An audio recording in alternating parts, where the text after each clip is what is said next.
too. It was not until it was getting dark that evening that Gregor awoke from his deep and coma-like sleep. He would have woken soon afterwards anyway, even if he hadn't been disturbed, as he had had enough sleep and felt fully rested. But he had the impression that some hurried steps and the sound of the door leading into the front room being carefully shut had woken him. The light from the electric street lamp shone palely here and there onto the ceiling and tops of the furniture, but down below, where Gregor was, it was dark. He pushed himself over to the door, feeling his way clumsily with his antennae, of which he was now beginning to learn the value, in order to see what had been happening there. The whole of his left side seemed like one painfully stretched scar, and he limped badly on his 2 rows of legs. One of the legs had been badly injured in the events of that morning. It was nearly a miracle that only one of them had been, and dragged along lifelessly. It was only when he had reached the door that he realized what it actually was that had drawn him over to it. It was the smell of something to eat. By the door there was a dish filled with sweetened milk with little pieces of white bread floating in it. He was so pleased he almost laughed, as he was even hungrier than he had been that morning, and immediately dipped his head into the milk, nearly covering his eyes with it. But he soon drew his head back again in disappointment. Not only did the pain in his tender left side make it difficult to eat the food, he was only able to eat if his whole body worked together as a snuffling whole, but the milk did not taste at all nice. Milk like this was normally his favorite drink, and his sister had certainly left it there for him because of that, but he turned, almost against his own will, away from the dish and crawled back into the center of the room. Through the crack in the door, Gregor could see that the gas had been lit in the living room. His father at this time would normally be sat with his evening paper, reading it out in a loud voice to Gregor's mother, and sometimes to his sister, but there was now not a sound to be heard. Gregor's sister would often write and tell him about this reading, but maybe his father had lost the habit in recent times. It was so quiet all around too, even though there must have been somebody in the flat. What a quiet life it is the family led, said Gregor to himself, and, gazing into the darkness, felt a great pride that he was able to provide a life like that in such a nice home for his sister and parents. But what now, if all this peace and wealth and comfort should come to a horrible and frightening end? That was something that Gregor did not want to think about too much, so he started to move about, crawling up and down the room. Once during that long evening, the door on one side of the room was opened very slightly and hurriedly closed again. Later on the door on the other side did the same.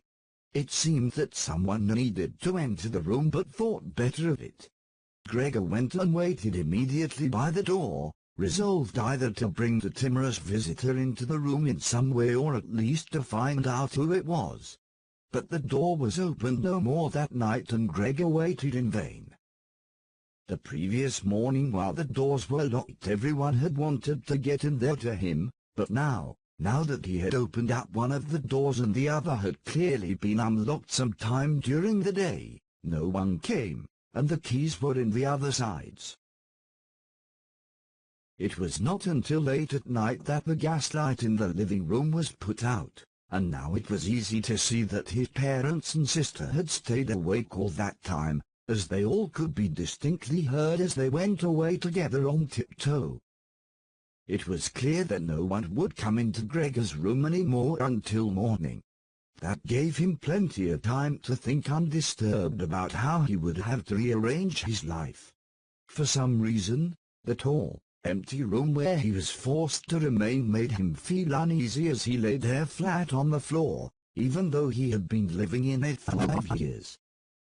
Hardly aware of what he was doing other than a slight feeling of shame, he hurried under the couch. It pressed down on his back a little, and he was no longer able to lift his head, but he nonetheless felt immediately at ease, and his only regret was that his body was too broad to get it all underneath. He spent the whole night there.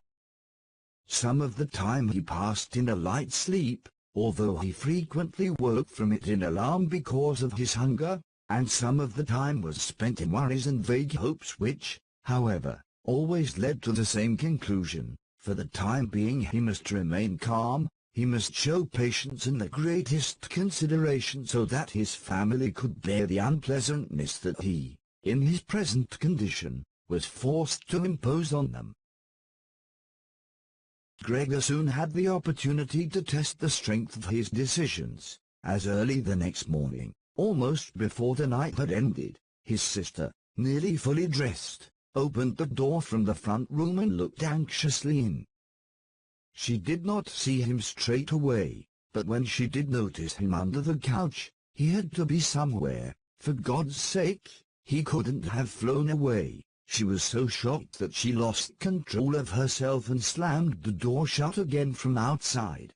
But she seemed to regret her behavior, as she opened the door again straight away and came in on tiptoe as if entering the room of someone seriously ill or even of a stranger. Gregor had pushed his head forward, right to the edge of the couch, and watched her.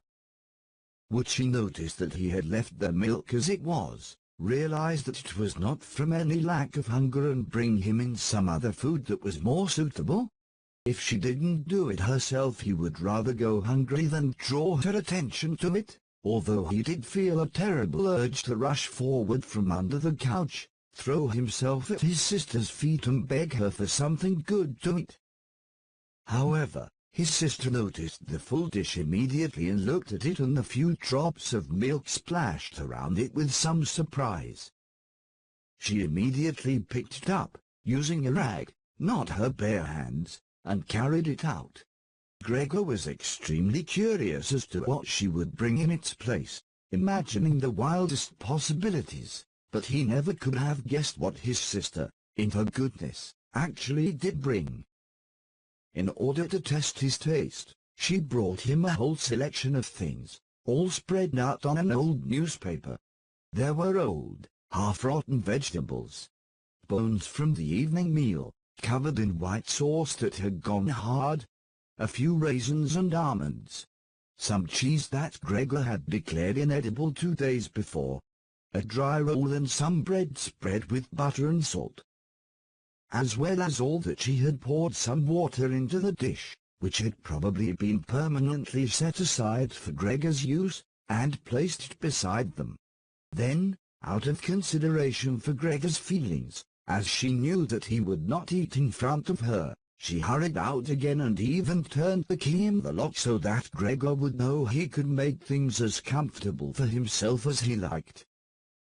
Gregor's little legs whirred. At last he could eat.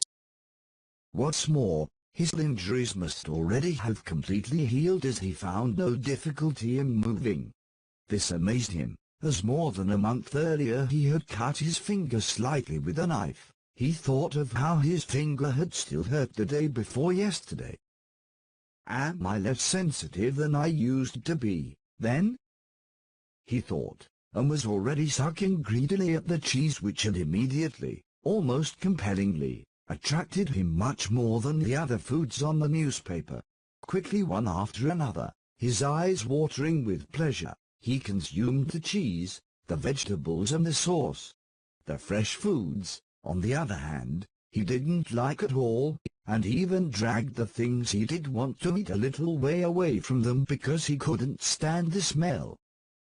Long after he had finished eating and lay lethargic in the same place, his sister slowly turned the key in the lock as a sign to him that he should withdraw. He was immediately startled, although he had been half asleep, and he hurried back under the couch. But he needed self-control to stay there even for the short time that his sister was in the room, as eating so much food had rounded out his body a little and he could hardly breathe in that narrow space. Half suffocating, he watched with bulging eyes as his sister unself-consciously took a broom and swept up the leftovers, mixing them in with the food he had not even touched at all, as if it could not be used anymore.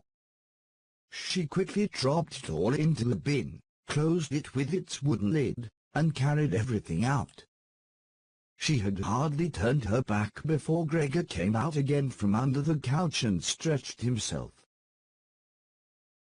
This was how Gregor received his food each day now, once in the morning while his parents and the maid were still asleep, and the second time after everyone had eaten their meal at midday, as his parents would sleep for a little while then as well, and Gregor's sister would send the maid away on some errand. Gregor's father and mother certainly did not want him to starve either, but perhaps it would have been more than they could stand to have any more experience of his feeding than being told about it, and perhaps his sister wanted to spare them what distress she could, as they were indeed suffering enough. It was impossible for Gregor to find out what they had told the doctor and the locksmith that first morning to get them out of the flat. As nobody could understand him, nobody, not even his sister, thought that he could understand them, so he had to be content to hear his sister's sighs and appeals to the saints as she moved about his room.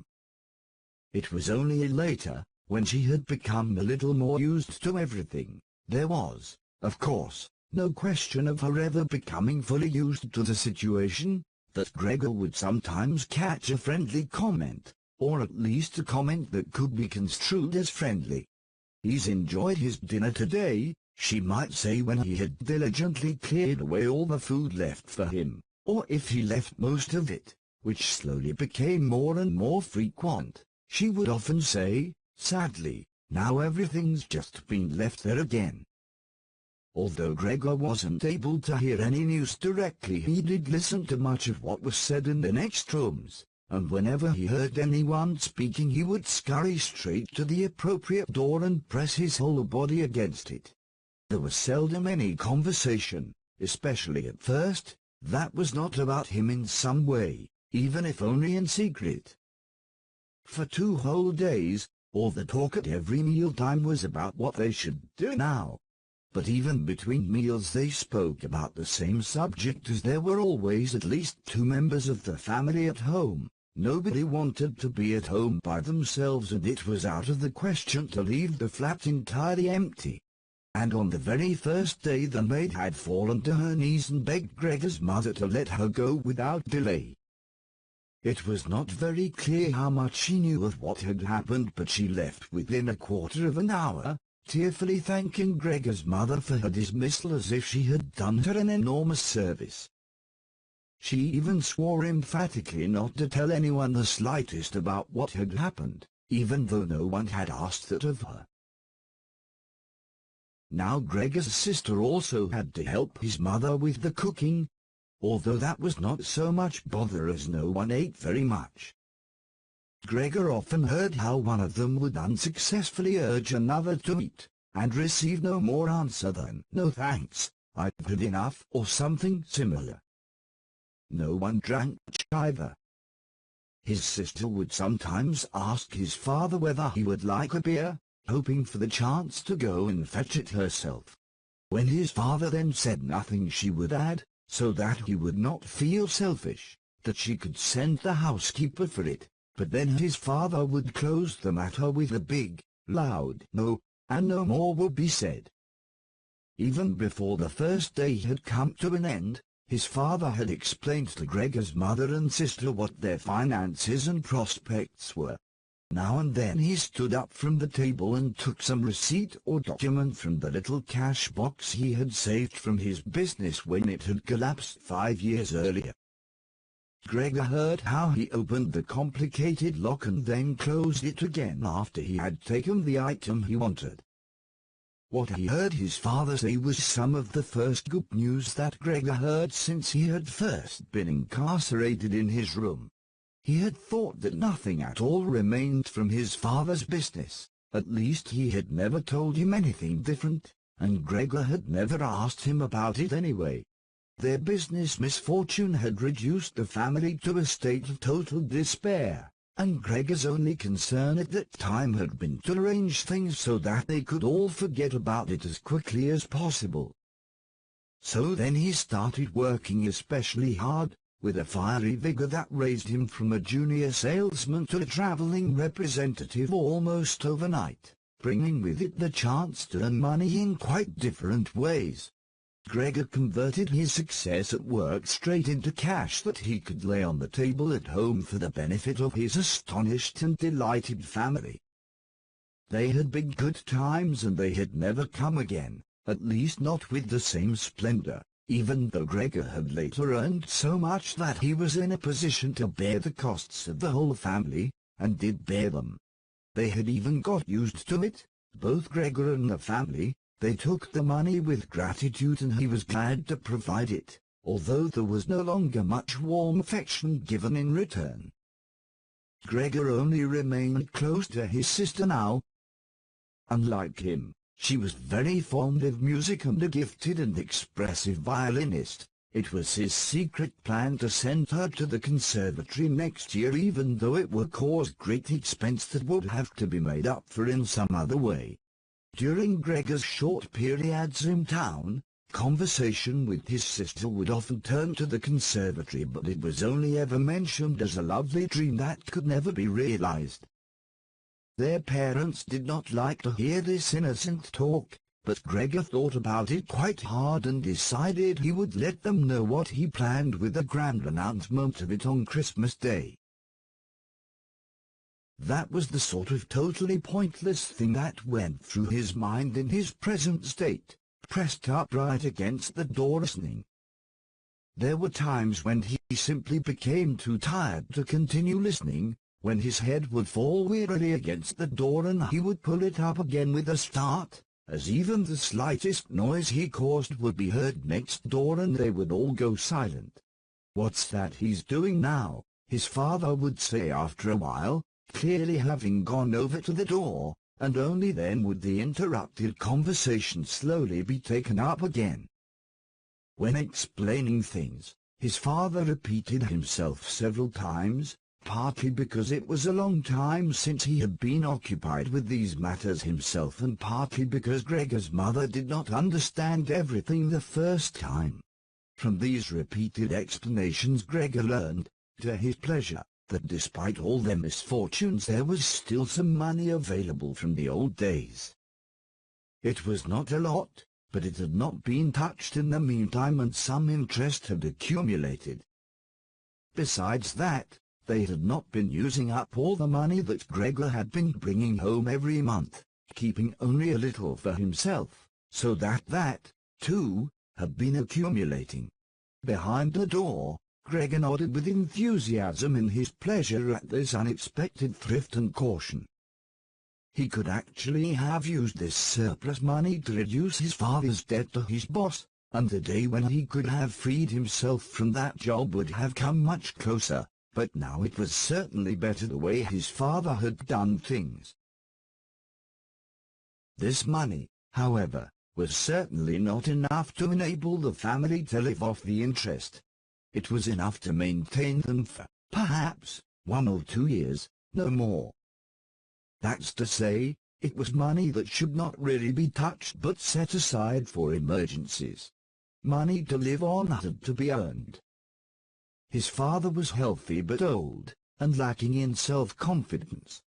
During the 5 years that he had not been working, the first holiday in a life that had been full of strain and no success, he had put on a lot of weight and become very slow and clumsy. Would Gregor's elderly mother now have to go and earn money? She suffered from asthma, and it was a strain for her just to move about the home. Every other day would be spent struggling for breath on the sofa by the open window. Would his sister have to go and earn money? She was still a child of 17. Her life up till then had been very enviable, consisting of wearing nice clothes, sleeping late, helping out in the business, joining in with a few modest pleasures, and most of all playing the violin. Whenever they began to talk of the need to earn money, Gregor would always first let go of the door and then throw himself onto the cool, leather sofa next to it, as he became quite hot with shame and regret. He would often lie there the whole night through, not sleeping a wink but scratching at the leather for hours on end. Or he might go to all the effort of pushing a chair to the window, climbing up onto the sill and, propped up in the chair, leaning on the window to stare out of it.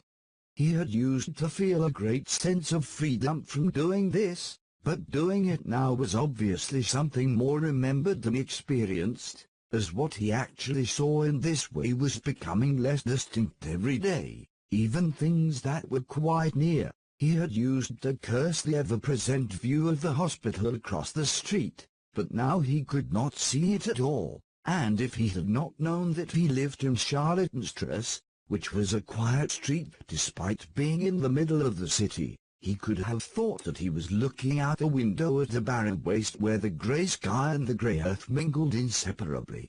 His observant sister only needed to notice the chair twice before she would always push it back to its exact position by the window after she had tidied up the room, and even left the inner pane of the window open from then on.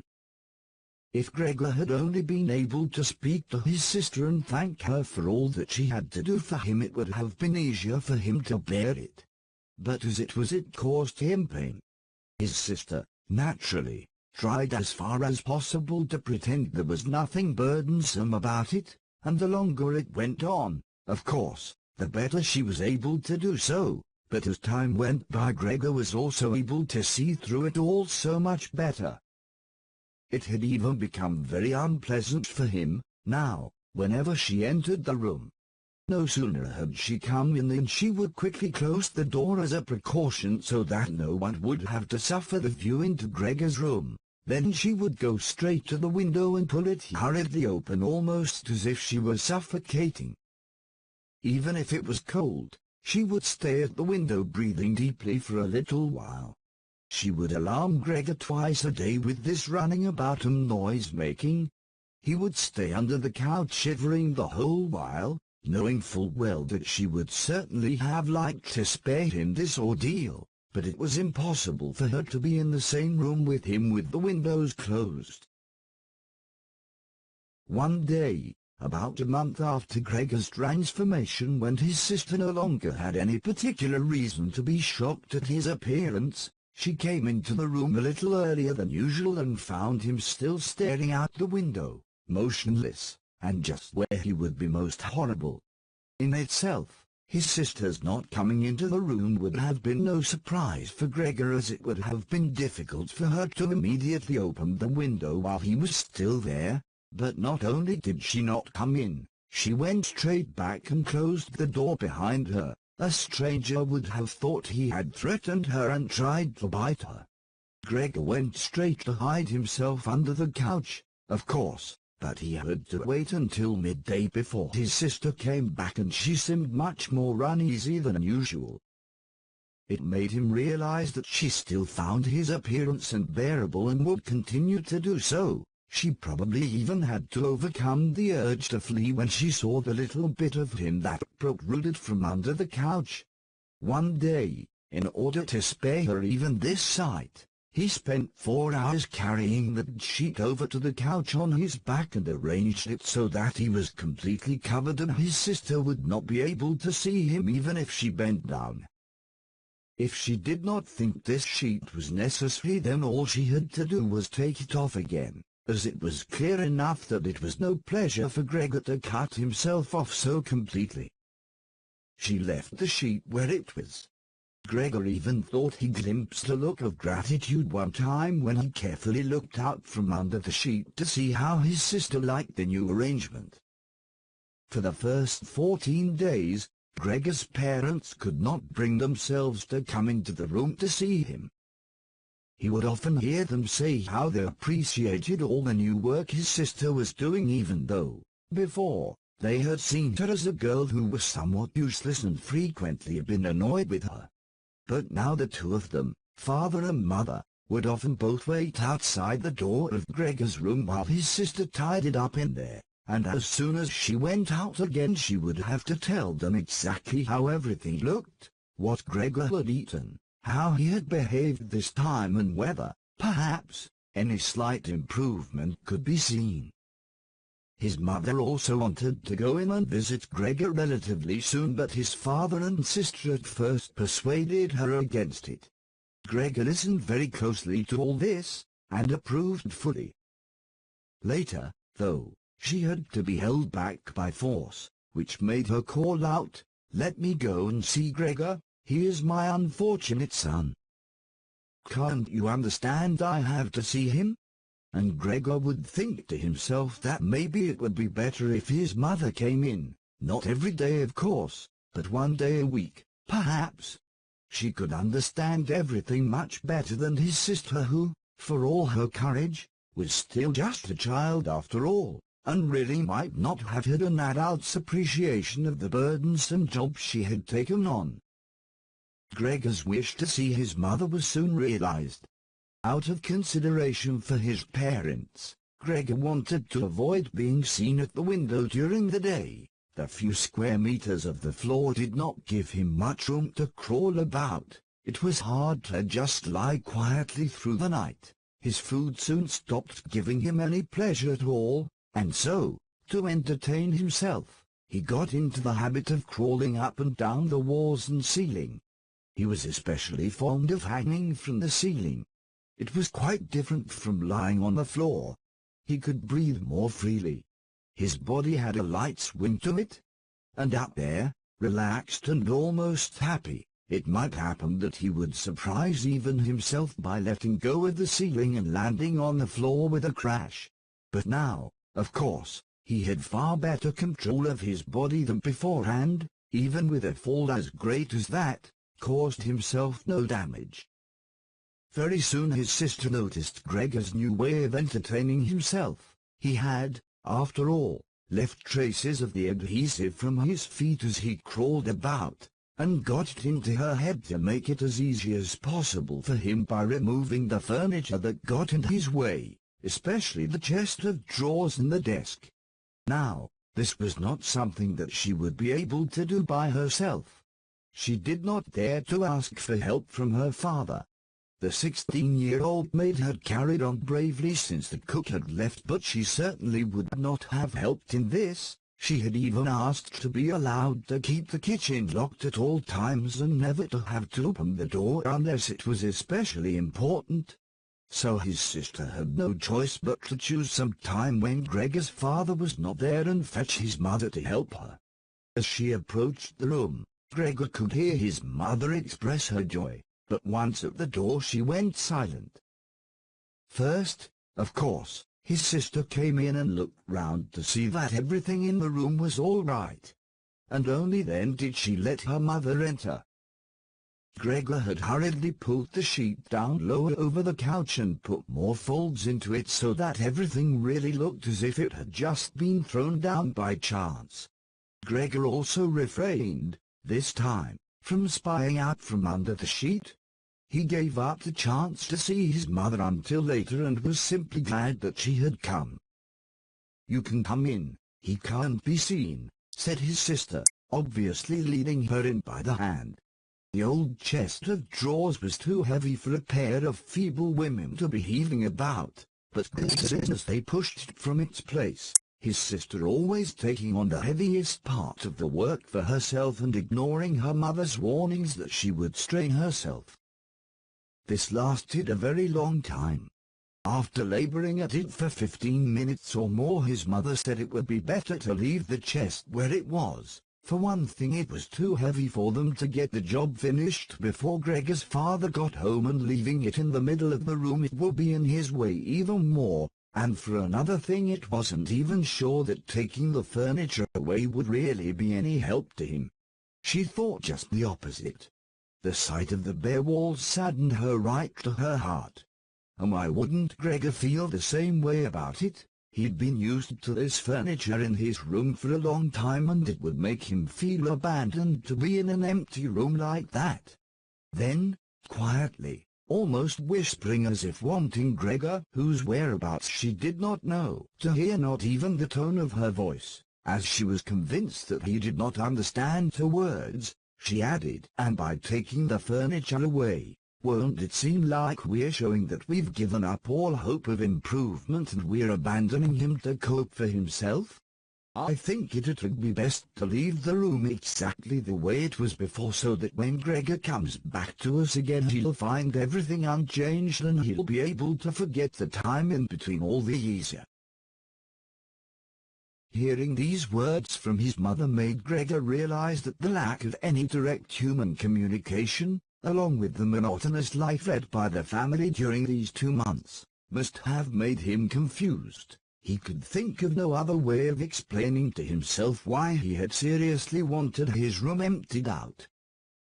Had he really wanted to transform his room into a cave, a warm room fitted out with the nice furniture he had inherited? That would have let him crawl around unimpeded in any direction, but it would also have let him quickly forget his past when he had still been human. He had come very close to forgetting, and it had only been the voice of his mother, unheard for so long, that had shaken him out of it. Nothing should be removed. Everything had to stay. He could not do without the good influence the furniture had on his condition. And if the furniture made it difficult for him to crawl about mindlessly, that was not a loss but a great advantage.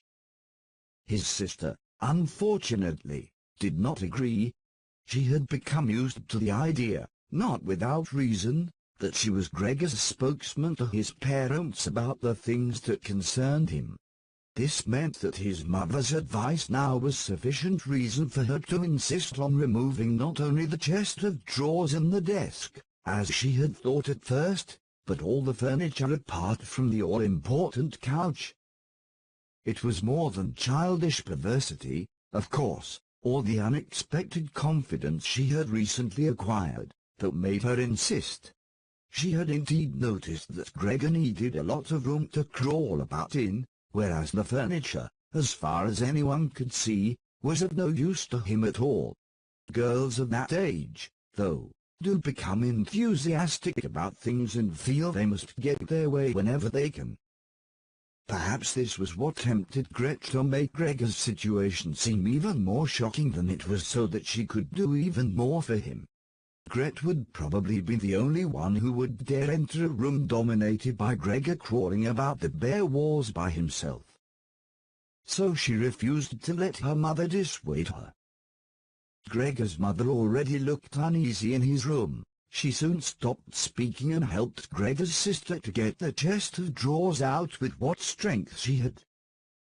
The chest of drawers was something that Gregor could do without if he had to, but the writing desk had to stay. Hardly had the two women pushed the chest of drawers, groaning, out of the room than Gregor poked his head out from under the couch to see what he could do about it. He meant to be as careful and considerate as he could, but, unfortunately, it was his mother who came back first, while Gretchen in the next room had her arms round the chest, pushing and pulling at it from side to side by herself without, of course, moving it an inch. His mother was not used to the sight of Gregor. He might have made her ill, so Gregor hurried backwards to the far end of the couch. In his startlement, though, he was not able to prevent the sheet at its front from moving a little. It was enough to attract his mother's attention. She stood very still, remained there a moment, and then went back out to Gretchen. Gregor kept trying to assure himself that nothing unusual was happening. It was just a few pieces of furniture being moved after all, but he soon had to admit that the women going to and fro, their little calls to each other, the scraping of the furniture on the floor, all these things made him feel as if he were being assailed from all sides.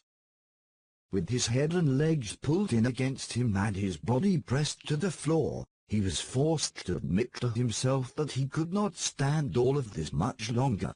They were emptying his room out, taking away everything that was dear to him. They had already taken out the chest containing his fret saw and other tools. Now they threatened to remove the writing desk with its place clearly worn into the floor, the desk where he had done his homework as a business trainee, at high school, even while he had been at infant school. He really could not wait any longer to see whether the two women's intentions were good. He had nearly forgotten they were there anyway, as they were now too tired to say anything while they worked, and he could only hear their feet as they stepped heavily on the floor. So, while the women were leant against the desk in the other room catching their breath, he sallied out, changed direction 4 times, not knowing what he should say first, before his attention was suddenly caught by the picture on the wall, which was already denuded of everything else that had been on it, of the lady dressed in copious fur. He hurried up onto the picture and pressed himself against its glass. It held him firmly and felt good on his hot belly. This picture at least, now totally covered by Gregor, would certainly be taken away by no one.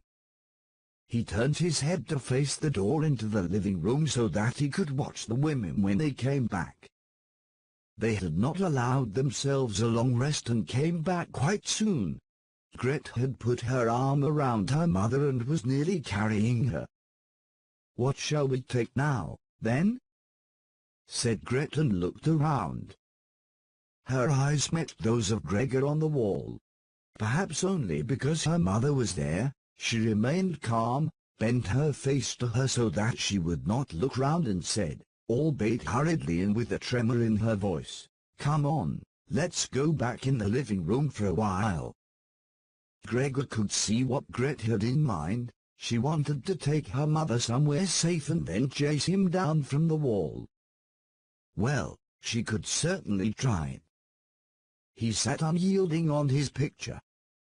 He would rather jump at Gret's face. But Gret's words had made her mother quite worried. She stepped to one side, saw the enormous brown patch against the flowers of the wallpaper, and before she even realized it was Gregor that she saw, screamed, "Oh God! Oh God!" Arms outstretched, she fell onto the couch as if she had given up everything and stayed there immobile. "Gregor!" shouted his sister, glowering at him and shaking her fist. That was the first word she had spoken to him directly since his transformation. She ran into the other room to fetch some kind of smelling salts to bring her mother out of her faint. Gregor wanted to help too. He could save his picture later, although he stuck fast to the glass and had to pull himself off by force. Then he, too, ran into the next room as if he could advise his sister like in the old days. But he had to just stand behind her doing nothing. She was looking into various bottles. He startled her when she turned round. A bottle fell to the ground and broke. A splinter cut Gregor's face. Some kind of caustic medicine splashed all over him. Now, without delaying any longer, Gret took hold of all the bottles she could and ran with them into her mother. She slammed the door shut with her foot. So now Gregor was shut out from his mother, who, because of him, might be near to death. He could not open the door if he did not want to chase his sister away, and she had to stay with his mother. There was nothing for him to do but wait. And, oppressed with anxiety and self-reproach, he began to crawl about. He crawled over everything, walls, furniture, ceiling, and finally in his confusion as the whole room began to spin around him he fell down into the middle of the dinner table. He lay there for a while, numb and immobile. All around him it was quiet. Maybe that was a good sign. Then there was someone at the door. The maid, of course, had locked herself in her kitchen so that Gret would have to go and answer it. His father had arrived home. "What's happened?" were his first words. Gret's appearance must have made everything clear to him. She answered him with subdued voice, and openly pressed her face into his chest. "Mother's fainted, but she's better now." Gregor got out. "Just as I expected," said his father, "just as I always said, but you women wouldn't listen, would you?" It was clear to Gregor that Gret had not said enough and that his father took it to mean that something bad had happened, that he was responsible for some act of violence. That meant Gregor would now have to try to calm his father, as he did not have the time to explain things to him even if that had been possible. So he fled to the door of his room and pressed himself against it so that his father, when he came in from the hall, could see straight away that Gregor had the best intentions and would go back into his room without delay, that it would not be necessary to drive him back but that they had only to open the door and he would disappear. His father, though, was not in the mood to notice subtleties like that. "Ah!" he shouted as he came in, sounding as if he were both angry and glad at the same time. Gregor drew his head back from the door and lifted it towards his father. He really had not imagined his father the way he stood there now. Of late, with his new habit of crawling about, he had neglected to pay attention to what was going on the rest of the flat the way he had done before. He really ought to have expected things to have changed, but still, was that really his father? The same tired man as used to be laying there entombed in his bed when Gregor came back from his business trips, who would receive him sitting in the armchair in his nightgown when he came back in the evenings, who was hardly even able to stand up but, as a sign of his pleasure, would just raise his arms and who, on the couple of times a year when they went for a walk together on a Sunday or public holiday wrapped up tightly in his overcoat between Gregor and his mother, would always labor his way forward a little more slowly than them, who were already walking slowly for his sake, who would place his stick down carefully and, if he wanted to say something, would invariably stop and gather his companions around him. He was standing up straight enough now, dressed in a smart blue uniform with gold buttons, the sort worn by the employees at the banking institute. Above the high, stiff collar of the coat his strong double chin emerged. Under the bushy eyebrows, his piercing, dark eyes looked out fresh and alert. His normally unkempt white hair was combed down painfully close to his scalp. He took his cap, with its gold monogram from, probably, some bank, and threw it in an arc right across the room onto the sofa, put his hands in his trouser pockets, pushing back the bottom of his long uniform coat, and, with look of determination, walked towards Gregor. He probably did not even know himself what he had in mind, but nonetheless lifted his feet unusually high. Gregor was amazed at the enormous size of the soles of his boots, but wasted no time with that. He knew full well, right from the first day of his new life, that his father thought it necessary to always be extremely strict with him. And so he ran up to his father, stopped when his father stopped, scurried forwards again when he moved, even slightly. In this way they went round the room several times without anything decisive happening, without even giving the impression of a chase as everything went so slowly. Gregor remained all this time on the floor, largely because he feared his father might see it as especially provoking if he fled onto the wall or ceiling. Whatever he did, Gregor had to admit that he certainly would not be able to keep up this running about for long, as for each step his father took he had to carry out countless movements. He became noticeably short of breath. Even in his earlier life his lungs had not been very reliable. Now, as he lurched about in his efforts to muster all the strength he could for running, he could hardly keep his eyes open. His thoughts became too slow for him to think of any other way of saving himself than running. He almost forgot that the walls were there for him to use, although, here, they were concealed behind carefully carved furniture full of notches and protrusions. Then, right beside him, lightly tossed, something flew down and rolled in front of him. It was an apple. Then another one immediately flew at him.